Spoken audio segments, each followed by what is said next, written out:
İnsan sözü hansı cümlədə təsirli halda işlənmişdir? A bəndi. Bu möcüzəvi tikililərdə insan əməyi danılmazdır. İnsan əməyi burada qeyri-müəyyən yəlik halda işlənib. Bir insan bu cür haqsızlığa necə göz yuma bilər? Kim göz yuma bilər? İnsan adlıq halda.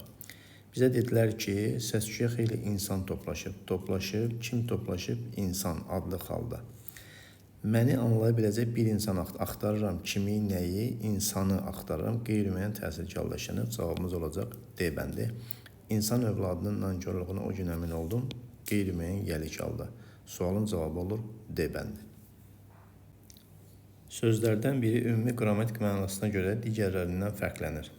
Yəni, bu sualın şərtini demək istəyir ki, 5 sözdən biri fərqli nitq səsidir, 4-ü fərqli nitq səsidir. Baxaq görək cavabımız hansıdır?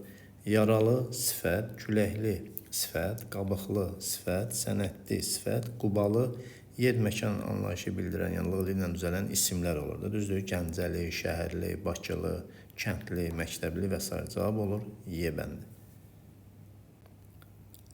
Yanlış nümunələri müəyyən edin. Cədvəl verilib, cədvəldə sol tərəfdə cümlə adlıq halda olan isimlə başlamışdır, sağ tərəfdə cümlə təsirli halda olan isimlə başlamışdır. Bizdən yanlış dediyi üçün, yəni biz burada əksini götürəcəyik. Yəni adlıq halda olan isimlə başlamayanı, təsirli halda olan isimlə başlamayanı. Eynəyi sındığı üçün hərfləri görə bilmir, onun eynəyi adlıq haldadır. Bir cavabımız olmayacaq. Üzüm bağlarına çox yaxşı qulluq edilir. Üzüm burada, üzüm bağları yəni qeyri-müəyyən yəlik haldadır. Yəni söz birləşməsinin tərkibindədir. Bu adlıq halda yox, qeyri-müəyyən yəlik haldadır. Deməli 2 bizim cavabımız olacaq. 2 ilə başlayanları saxlayırsınız, digərlərini çıxırıq. Sağ tərəf. 3-cü cümlə. Ağac əkin, bağ salın, yurdu abadlaşdırın. Ağacı əkin, bağı salın, təsirli haldadır. 3 cavab olmayacaq. Qorxu içində adamlara baxır, ağlayırdı. Qorxu içində, yəni söz birləşməsinin tərkibində, bu da yəlik haldadır. Bu da bizim cavabımız olacaq. Cavab olur 2-4 Y bəndi. Cümlə ilə bağlı cədvəldəki uyğun fikirləri müəyyən edin. Cümlə aldığı saysız hesabsız oxucu məktublarından böyük bir dəstəsini də oxumaq üçün götürdü. Buradan doğrudur, buradan yanlışdır seçməliyik. Baxaq görək hansı doğru, hansı yanlışdır. Saydan sonra numarativ söz işlənib. Bu cümlədə say budur, saysız hesabsız. Başqa say var, xeyr. Buradakı bir say deyil. Saydan sonra numarativ söz, saysız hesabsız oxucu məktubları. Numarativ söz var, xeyr, işlənməyib. Bir olan bəndləri çıxırıq. 2. Adlıq halda olan ismə aid nümunə yoxdur. İsimlər oxucu məktublarından dəstəsini. Yəlik hal, çıxışlı hal, təsirli hal. 2 doğrudur, 2-ni saxlayırıq. Gəlirik yanlış olan tərəfə. Əlamət bildirən adi dərəcədə olan sifətlər, bəli, böyük sözü əlamət bildirir və adi dərəcədir. Bu doğrudur, amma bizdən yanlışı istədiyi üçün bu bizim cavabımız olmayacaq. Sözlərdən yalnız birinin leksik mənası yoxdur. 1 də 3-ün. 3 sözün leksik mənası yoxdur. Cavab olacaq 2-4 Y variantı. Tələffüzü yanlış verilmiş sözləri müəyyən edin. Məlahətlidə A uzanır, A-dan sonra qoşu nöqtə qoyulmalı idi. Nazih yox, nazik olmalıdır. Ruhi doğrudur. Əxlaq doğrudur. Atmosfer yox, atmosfer olmalı idi. Cavab olacaq 1, 2, 5 D bəndi. Hansı cümlədə çoxaltma dərəcəsində olan sifət işlənməyib? Olduqca gözəl ev idi, gözlərimi çəkə bilmirdim. Olduqca gözəl çoxaltma dərəcəsindədir. Filmin ən maraqlı yerində məni çölə çağırdılar. Ən maraqlı yer. Kənan əvvəllər lap çox oxuyurdu, bu il geriləyib. Bu cümlədə ümumiyyətlə sifət yoxdur. Sifət olmayan cümlədə çoxaltma dərəcəsində sifət nə gəzir? Cavab C olacaq. Bu gəncin lap maraqlı əsərlər yazacağına əminəm. Lap maraqlı əsərlər. Çox təcrübəli insandır. Gərək onunla məsləhətləşim. Çox təcrübəli. A, B, D, Y bəndlərində çoxaltma dərəcəsində olan sifət var, amma C bəndində yoxdur. Cavab olur C. Hansı cümlələrdə saydan sonra gələn isimlərin işlənməsinə səhvə yol verilmişdir? Az aktyor tapılar ki, belə bir roldan imtina etsin. Bu cümlədə səhv yoxdur. Bir olan bəndləri çıxırıq. Bir sıra məktəbdə oldum, şagirdlərlə görüşdüm. Bir sıra və bir çoxdan sonra gələn isimlər necə olmalı? Cəmdə olmalı. Ona görə də 2 cavab olacaq. 2 ilə başlayanları saxlayırsınız, digərlərini çıxırıq. O gün qazilərlə görüşə xeyli insanlar gəlmişlər. Xeyli insan olmalıdır. Xeylidən sonra gələn isim təkdə olur. 7-ci siniflər arasında şeir müsabiqəsi keçirildi. Yəni sıra sayından sonra gələn isimlər təkdə də ola bilər, cəmdə də ola bilər. Cavab olmayacaq. Bir qədər sənədlər yığılıb, mütləq onlara baxmalıyam. Bir qədərdən sonra gələn isim təkdə olmalıdır, cəmdə olmamalıdır. Cavab olacaq 2, 3, 5 A bəndi. Uyğunsuzluğu müəyyən edin. İsimləşmiş sifət işlənmişdir, isimləşmiş say işlənmişdir. Uyğunsuzluq dediyi üçün bunların əksini götürürük. Yəni isimləşmiş sifət olmayan, isimləşmiş say olmayan. Kartofun xarablarını seçib ayrıca yığdım. İsimləşmiş sifət işlədiyi üçün bir olan bəndləri çıxırıq. Yəni bir bizim cavabımız olmayacaq. Harada bir varsa çıxdıq. Cavab ya budur, ya budur. Otağın səliqəsizliyi ürəyimi darıxdırırdı. Bəli, bu cümlədə isimləşmiş sifət yoxdur. Səliqəsizlik isimdir. Xeyli vaxt keçsə də mənə zəng etməmişdi. Bu cümlədə isimləşmiş say var, xeyr yoxdur. Ona görə biz bunu cavab kimi götürəcəyik. Rəsmlərin çoxu müharibədə itibata düşdü. Rəsmlərin çoxu, çox sözü burada mənsubə şəxsi qəbul etdiyi üçün isimləşib. Cavabımız olacaq 2, 3 C variantı. Sinonimlərdən ibarət hansı cərgələrdə sözlərdən yalnız biri amonim xüsusiyyətinə malikdir? Arabir, bəzən, bunların heç biri amonim xüsusiyyətinə malik deyil. Ona görə bir olan bəndləri çıxırıq. Kök, dolu. Hər ikisi amonim xüsusiyyətinə malik olduğu üçün bunu da çıxırıq. Ara, məsafə, ara sözü amonim xüsusiyyətinə malikdir. Duman, çən sözü amonim xüsusiyyətinə malikdir. Cavab olur 3, 4, B variantı. Natiqlik sözünün fonetik xüsusiyyətlərindən bağlı yanlış fikirləri müəyyən edin. Sözün düzgün tələffüz şəklini qeyd eləyək. Natiqlik. Düzgün tələffüz şəkli budur. A uzandı, Q, K kimi tələffüz olundu, K da İh kimi tələffüz olundu. İndi bizdən yanlış fikirlər istəyir. Samitlərdən ikisinin yazışı ilə tələffüzü fərqlənir. Baxaq görə, bəli, Q samiti ilə K samitinin yazışı dəyişik fərqləndiyi, bu doğrudur. Doğru olan yəni birləri çıxırıq. Cingiltili samitlərin sayı kar samitlərin sayından çoxdur. Sayaq görək. 1, 2 dənə cingiltili samit var. 1, 2, 3 var. 2 yanlışdır. 2 ilə başlayandan saxlayırıq. 3 hecadan ibarətdir. Saytlərdən bir uzun tələffüz olunur. Bəli, neçə sayt var? 1, 2, 3 sayt var və A sayt uzun tələffüz olunur. 3 doğrudur. 3'ü çıxırıq. Hərflərlə səslərin kəmiyyəti arasında fərq var. Kəmiyyət fərqi bilirsiniz də yazılış deyilir. Ya səs artımı olur, ya səs düşümü olur. Yəni ya səsin sayı çox olur, ya da hərfin sayı çox olur. Ona görə burada elə bir şey olmadığına görə 4 də səhvdir. Cavab olur 2, 4, C variantı. Mətnə əsasən müqayisə cədvəlindəki düzgün fikirləri müəyyən edin. Bizə Sultan Əhmədlə vəzirin müqayisəsi verilib. Gəlin görək hansı fikirlər doğrudur. Sol tərəfdə Sultan Əhmədə aid olan fikirlər verilib, sağ tərəfdə də vəzirə aid. Taxtın rifahın naminə şəxsi qövsünü arxa plana atır. Bəli, bu doğru fikirdir. Mətndə yuxarıda ilk abzasda fikir verirsə, giriş hissədə göstərir ki, bu sultana toxundu. Ancaq narazını gizlətməli oldu, uddu, yavaşdan vəzirə dedi. Bəli, burada taxtın rifahı naminə susubdu. Hər halda ki, millət nədir? Üsyan eləyər bunu. Çünki təhlükəli məqam vardı. Qardaşı şəhərə girmək istəyirdi və cəmaatdan bundan xəbəri vardı. Ola bilərdi ki, cəmaat onun nədir? Taxtdan düşürüb qardaşını gətirə bilsin. Bu doğru fikir kimi qəbul edirik bunu. Bir harda varsa saxlayırsınız, digərlərini çıxırıq. Yəni cavabımız B, C, Y bəndindən 1 olacaq.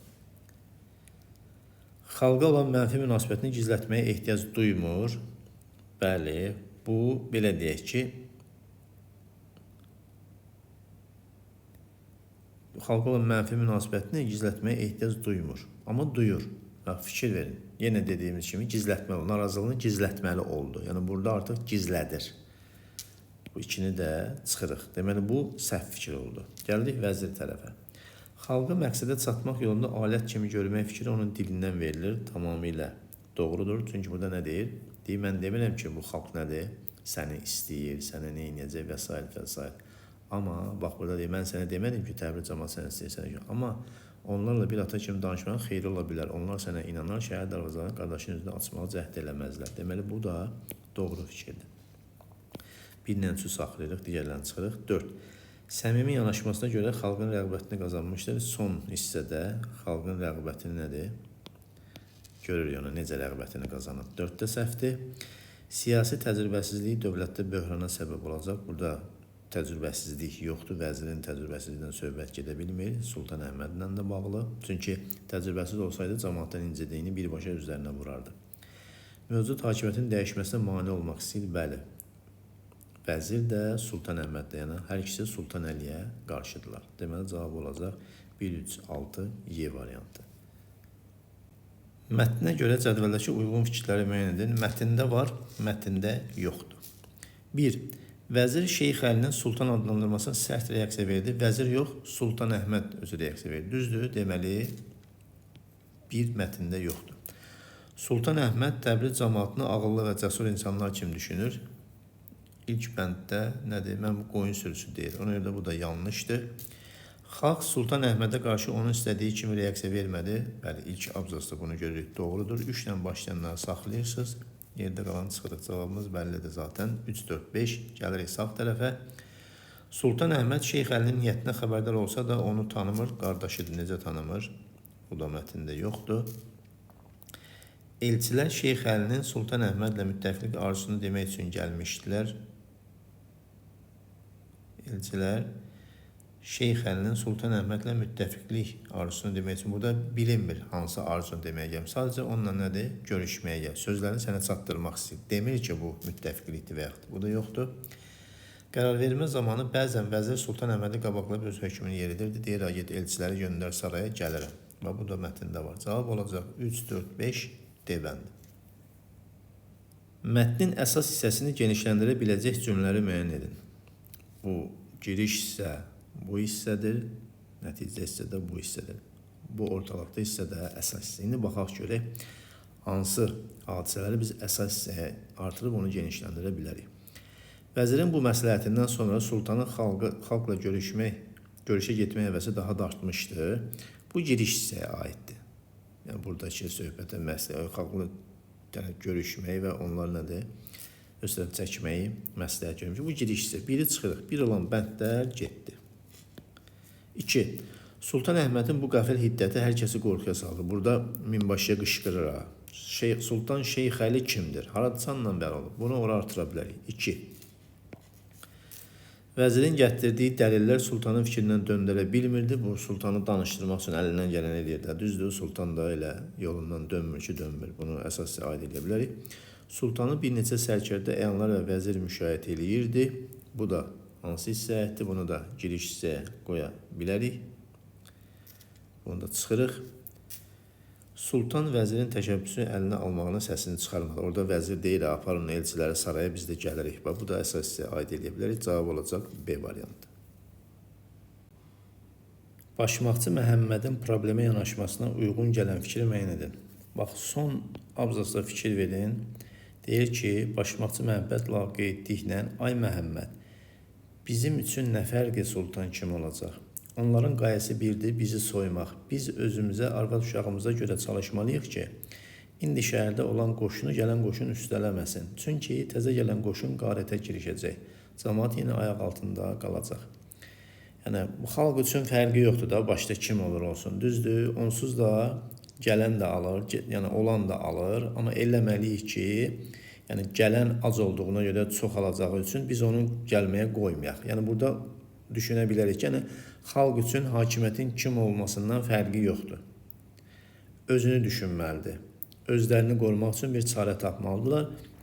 Bütün bunlar əsaslandıqca cavab olacaq. A variantı hakimiyyətin kimə məxsus olmasına asılı olmayaraq xalqın öz varlığını və təhlükəsini qorumağa çalışması vacibdir ki, bunu da əsaslandıra bildik. Cavab oldu A bəndi. Mətnə görə müəyyən etmək olur.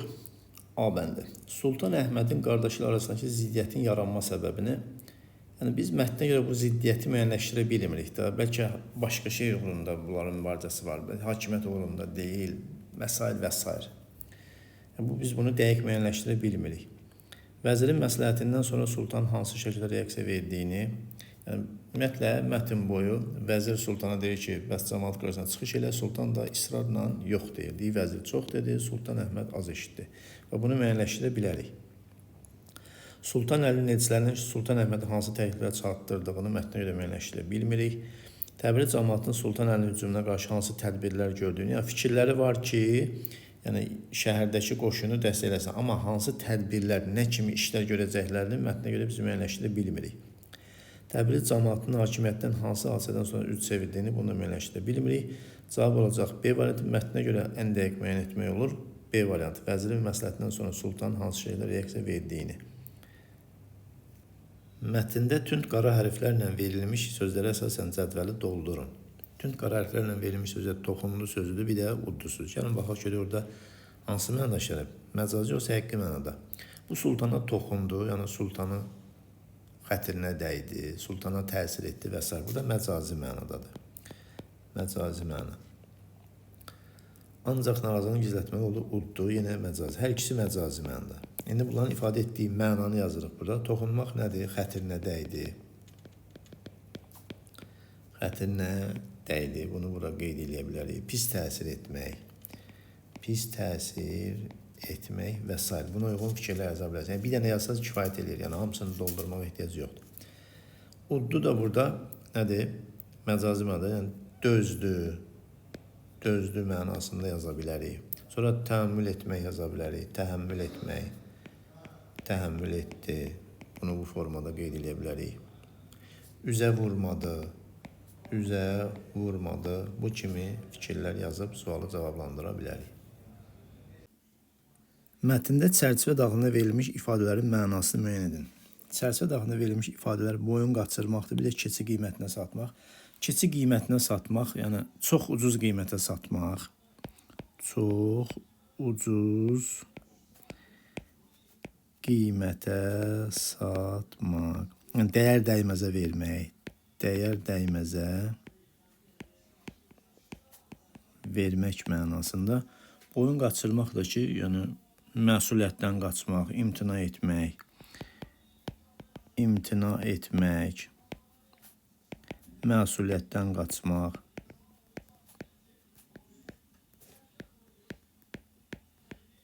və s. Bu kimi fikirlər yazıb sualı cavablandıra bilərik. Mətndə nöqtələrin yerinə məzmununa uyğun fikir yazın. Nöqtələr buradadır. Burada oxuyaq. Deyir, ancaq hər halda şəhər cəmaatını əldə saxlamaq gərəkdir. Ona görə də sənin danışıb nöqtələr vacibdir. Yəni, belə deyəcək ki, xalqı ələ almağın vacibdir. Və yaza bilərik, xalqı, sənin danışıb xalqı ələ almağın vacibdir. Və bu kimi fikir yaza bilərik. Sonra, məsəl üçün, xalqın etimadını qazanmağın vacibdir. Xalqın etimadını qazanmağın vacibdir. Bunu yaza bilərik. Yəni, xalqa qarşı mehriban görünməyin vacibdir. Bir neçə xoş söz söyləməyin vacibdir və s. Bu kimi fikirlər yazıb sualı cavablandıra bilərik. İlanın ağına da lənət, qarasına da. Atalar sözünü mətnin məzmunu ilə əlaqələndirin. Bu atalar sözünü mətnin son hissəsi ilə, nəticə hissəsi ilə əlaqələndirə bilərik. Orada Başmaçı Məhəmməd deyir ki, ay Məhəmməd, bizim üçün nə fərqi var sultan kim olacaq? Onların qayəsi birdir, bizi soymaq. Biz özümüzə, arvad uşağımıza görə çalışmalıyıq ki, indi şəhərdə olan qoşunu gələn qoşun üstələməsin və s. və s. Yəni, onlar üçün heç bir fərqi yoxdur. Ha bu sultan, ha o sultan. Onsuz da gələn nədir? Soyur, qarət edir. Sadəcə elə eləməlidirlər ki, yəni yeni gələn soyub qarət eləməsin də, qoy onsuz da bitəri günlərini nədir? Keçirsinlər. Yəni biz bu hissəyə əsasən yaza bilərik ki, xalq. Yəni hazırki, indiki hakimiyyətdən də narazıdırlar, hakimiyyətdən də narazıdırlar. Ancaq yeni gələn hakimin onları yenidən soymalarını, yəni hakimiyyətin daha doğrusu soymalarına qarşıdırlar. Yəni bu kimi fikirlər yazaraq sualı cavablandıra bilərik. Yəni ilanın ağına da lənət qalsın. Yəni burada söhbət mətndəki ilan hakimlərdir. Yəni, onlar üçün fərqi yoxdur da. Ha, ya o, ya bu. Onlar üçün fərq əsas özlərinin güzəranıdır. Mətnə əsasən cədvəli doldurun. Sultan Əhmədin xalqa münasibəti, xalqın Sultan Əhmədə münasibəti. Elə biz bunu bax, mətnin ilk hissəsinə əsasən doldura bilərik. Məsələn, Sultan Əhməd xalqı deyib qoyun sürüsü adlandırır, onların heç birinə inanmır, onların Sultan Əhmədə kömək edəcəklərini gözləmir və s. Yaza bilərik ki, xalqı qoyun sürüsünə bənzədir, qoyun sürüsünə bənzədir və yaxud da onlara inanmır, xalqa inanmır və ya onların, yəni xalqın onlara kömək edəcəklərini gözləmir, kömək edəcəklərini gözləmir. Bu formada. Xalqın Sultan Əhmədə münasibəti yenə eyni şeydə. Onu gürültülü alqışlara qarşı gözlər, ancaq zor güclə meydana toplaşan Təbrizdə isə onu söküt cinlər qarşıladılar. Xalq onun görüşünə zorla gətirilmişdi. Xalq onu alqışlamır, sevmir və s. fikirlər yazıb sualı cavablandıra bilərik. Mətnin ümumi ideyasına zidd olan fikri müəyyən edin. Bəndlərə baxaq görək hansı fikir mətnin ideyasına ziddir. Təhsil və xeyriyyətçilik insanların sosial vəziyyətini yaxşılaşdırmağa xidmət edir. Bəli, tamamilə. Mətnin ideyası ümumiyyətlə Jane Addams, yəni yoldaşı ilə, dostu ilə Londonda səyahətdə olanda bir xeyriyyətçilik ilə məşğul olan təşkilatın baş çəkirlər və oradakı o işi görürlər, düzdür və gəlib Amerikada bu xeyriyyətçilik təşkilatını həyata keçirirlər. Yəni burada mətnin ideyası nədir?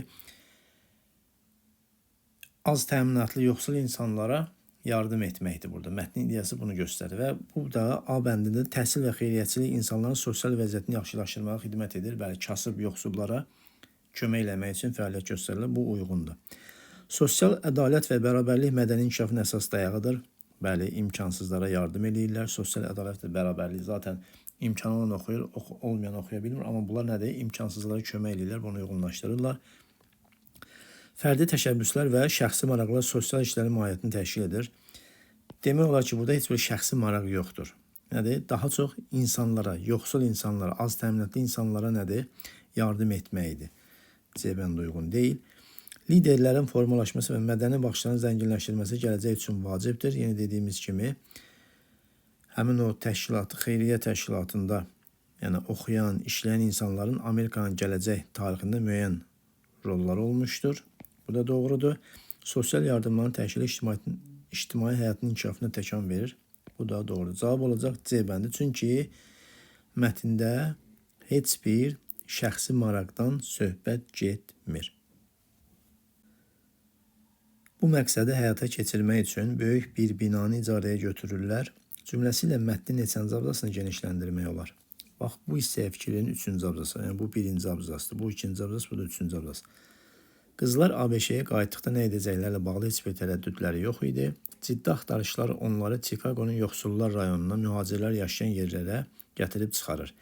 Beləliklə, Chicago'nun kasıb bir məhəlləsində Jane Addams Hull House xeyriyyə təşkilatını qurur. Bu təşkilat həmin dövrdə Amerikanın ilk xeyriyyə təşkilatlarından biri olur. Təşkilatın məqsədi yoxsul insanlara yardım etmək və onlara təhsil verməkdən ibarət idi. Hull House xeyriyyə təşkilatı kimi qısa zamanda bir çox böyük işlərə imza atır. Yəni, bu cümləni biz gətirib bura qoya bilərik. Düzdür? Belə deyək ki, beləliklə Chicago'nun kasıb bir məhəlləsində Jane Addams adlı, yəni buradan qabağa bunu artıra bilər ki, bu məqsədi həyata keçirmək üçün böyük bir binanı icarəyə götürürlər və s. və s. Yəni, bu cümlə, bax, 3-cü abzasa artırıb mətni genişləndirə bilərik. Cavabımız olur D bəndi. Mətnə görə düzgün əlaqələri müəyyən edin. Bizə səbəb-nəticə əlaqələri verilib. Gəlin görək hansılar doğrudur. Jane Addams Londonlu tələbələrin təşkilatı ilə tanış olmaq istəyirdi. Rəfiqəsi Helen Starr ilə birlikdə Avropaya səyahət etdi. Yəni bu səbəb-nəticə əlaqəsi bununla bağlı deyil. Yəni onlar sadəcə Avropa səyahəti zamanı Londonda xeyriyyəsi ilə məşğul olan Toynbee Hall təşkilatına baş çəkirlər. Yəni burada mətndə göstərilməyib ki, tələbələrin təşkilatla tanış olmaq istəyir. Sadəcə səyahət zamanı qarşılarına nədir? Çıxıb. Ona görə də biri biz qəbul etmirik. Bir olan bəndləri çıxırsınız. Hull House təşkilatının şöhrəti artdı və nüfuzu yüksəldi. Jane Addams şəhərin sosial işlərinə dəvət olunub, doğrudur, tamamilə mətnin öz əksini tapıb. Jane Addams yoxsulların təhsilinə xüsusi fikir verdi, doğrudur. Şəhərdə yoxsullar üçün bir neçə məktəb açın. Xeyr, bir neçə məktəb yox, sadəcə bir dənə binanı götürürlər. Bu nəticəsi yanlışdır. Bunu da çıxırıq. 3 olan bəndə çıxdıq. Jane Addams və Starrın fəaliyyəti rəğbət doğurdu. Dövlət təşkilatın büdcəsi üçün pul hədiyyə etdi. Mətndə dövlətin bu təşkilata büdcədən yardım alması söhbəti yoxdur. Ona görə 4 də səhvdir. Jane Addams vətəndaş məsuliyyətini dərk edirdi. Bəli, bazarlıqlı insanların inkişafına xüsusi diqqət yetirirdi. Bu da doğrudur. Cavab olacaq 2-5 C bəndi. Jane Addamsa görə sivilizasiyanın əsas göstəricisi nədir? Bax, mətndə bu hissəyə fikir verin. O deyirdi ki, sivilizasiya hər kəsin bərabər hüquq və hörmətə layiq olduğu həyat metodudur. Deməli, biz bu hissədən çıxaraq, yəni bu hissəni fikir olaraq əsas götürürük və cavab olaraq tapırıq. Hər kəsin bərabər hüquq və qarşılıqlı hörmət əsasında yaşaması. Cavabımız olur C variantı. Hull House xeyriyyə təşkilatının fəaliyyətində aşağıdakılardan hansı yer almamışdı? A. Maddi yardımlar toplamaq, müxtəlif sosial təbəqələrə dəstək vermək bu yer alıb. Uşaqların gündüz məşğələlərini və onların sosial inkişafını təşkil etmək yer alıb. Xəstələrə qulluq göstərmək və ehtiyacı olanlara yardım etmək yer alıb. Dövlət qanunvericiliyinin hazırlanması və hakim partiya təmsil olmaq, yəni bu xeyriyyə təşkilatının siyasətlə əlaqəsi yox idi. Yer almayıb. Axşam saatlarında gecə məktəblərində dərslər keçmək, yəni ilk belə deyək ki, icarəyə götürdüyü binada, yəni fəaliyyətə başladığı illərdə həmin bu işi görüblər. Uşaqlara nədir? Dərslər keçdiyini, axşamlar dərs keçdiklərində deyirdilər. Bu da yer alıb. Deməli, cavab nə olacaq? Cavab olur D bəndi. Dövlət qanunvericiliyinin hazırlanması və hakim partiyada təmsil olunmaq kimi işlər xeyriyyə təşkilatının fəaliyyətində yer almamışdır. Cavab olur D bəndi. Mətndə tünd qara hərflərlə verilmiş sözlərin mənalarını izah edin. Mətndə tünd qara hərflərlə verilmiş sözlər, baxın, burada tərəddüdlərdir, burada da komitədir. Tərəddüd nədir? Qərarsızlıq, əminsizlik, əmin olmamaq kimi mənalarını qeyd edə bilərik. Komitə də idarə, təşkilat, orqan və s. Belə fikirlər yazıb sualı cavablandıra bilərik. Verilmiş fikirlərdən uyğun hesab etdiyiniz mətnin məzmunu ilə əlaqələndirin. Yəni hansı fikir, bizə 2 fikir verilib, hansı fikri uyğun hesab edilirsə və onun mətnin məzmunu əlaqələndirməliyik. Məsələn, məqsədi xidmət etmək olan şəxs minlərlə insan həyatına dəyişə bilər. İkinci fikir, həyatı öyrənməyin ən doğru yolu yeni macəra axtarmaqdır. Bu mətnin məzmununa uyğun gələn fikir birinci fikirdir. Bunu seçirik, sonra əsaslandır. Bax, bura fikir verin. Bu 1, 2, 3, 4-cü abzasının son cümləsinə baxın. Məhz bu uğurlu başlanğıcın nəticəsi idi ki, Hull House təşkilatı fəaliyyətinin 2-ci ilində artıq həftəyə 2000 nəfər qəbul edir. Bu nə deməkdir? Yəni, bu elə birinci fikrin nədir? Tam gözəl əsaslandırılmalı olan fikridir. Onu oraya qeyd edə bilərik ki, məhz Hull House təşkilatı artıq ikinci ilində həftəyə 2000 insana dəstək olurdu. Bax, bu cavabı yazaraq sualı bu şəkildə yekunlaşdıra bilərik. Mətndə nöqtələrin yerinə məzmuna uyğun fikir yazın. Nöqtələr burada son abzasdadır. Baxaq görək. Məhz bu səbəbdən o 20-ci əsrdə bütün dünyada reformizm cərəyanının ilk nümayəndəsi, ölkədəki Hull House adlı xeyriyyə təşkilatının qurucusu kimi adını Amerika tarixinə qızıl hərflərlə yazdırmağa nail olmuşdur, qeyd edə bilərik. Nail olmuşdur və ya müvəffəq olmuşdur və s. Yəni buna uyğun fikirlər yaza bilərik. Nail olmuşdur, müvəffəq olmuşdur